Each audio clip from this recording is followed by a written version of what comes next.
ದಕ್ಷಿಣ ಕನ್ನಡ ಜಿಲ್ಲಾ ಪೊಲೀಸರು ಡ್ರಗ್ಸ್ ದಂಧೆಕೋರರ ಹುಟ್ಟಡಗಿಸುತ್ತಿದ್ದು ಒಂದೊಂದೇ ಪ್ರಕರಣವನ್ನು ಭೇದಿಸಿ ಆರೋಪಿಗಳನ್ನು ಹೆಡೆಮುರಿ ಕಟ್ಟುವಂತಹ ಕೆಲಸ ಮಾಡುತ್ತಿದ್ದಾರೆ.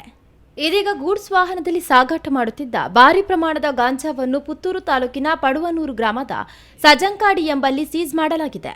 ಒಂದು ಕಾರ್ ಮತ್ತು ಒಂದು ಲೈಲ್ಯಾಂಡ್ ವಾಹನದಲ್ಲಿ ಗಾಂಜಾ ಸಾಗಾಟ ಮಾಡುತ್ತಿರುವುದಾಗಿ ಮಾಹಿತಿ ಬಂದ ಮೇರೆಗೆ ಪುತ್ತೂರು ಗ್ರಾಮಾಂತರ ಪೊಲೀಸ್ ಠಾಣಾ ಪೊಲೀಸ್ ಉಪನಿರೀಕ್ಷಕರು ಸಿಬ್ಬಂದಿಗಳೊಂದಿಗೆ ಪುತ್ತೂರು ತಾಲೂಕು ಪಡುವನ್ನೂರು ಗ್ರಾಮದ ಸಜಂಕಾಡಿ ಎಂಬಲ್ಲಿ ಕಾರು ಮತ್ತು ಗೂಡ್ಸ್ ವಾಹನವನ್ನು ತಪಾಸಣೆಗಾಗಿ ನಿಲ್ಲಿಸಲಾಗಿರುತ್ತದೆ.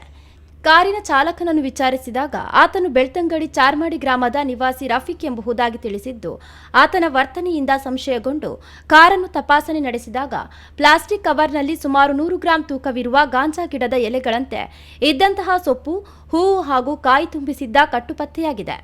ಆ ಬಳಿಕ ಗೂಡ್ಸ್ ವಾಹನದ ಚಾಲಕನ ಬಳಿ ವಿಚಾರಿಸಿದಾಗ ಆತನು ಬೆಳ್ತಂಗಡಿ ಚಾರ್ಮಾಡಿ ಗ್ರಾಮದ ನಿವಾಸಿ ಅಬ್ದುಲ್ ಸಾದಿಕ್ ಎಂಬುದಾಗಿ ತಿಳಿಸಿದ್ದು, ಆತನ ವಾಹನ ಪರಿಶೀಲಿಸಿದಾಗ ವಾಹನದಲ್ಲಿ 106 ಕಿಲೋಗ್ರಾಂ ಮತ್ತು 60 ಗ್ರಾಂ ತೂಕದ ಒಟ್ಟು 73 ಕಟ್ಟು ಗಾಂಜಾ ಪತ್ತೆಯಾಗಿದೆ.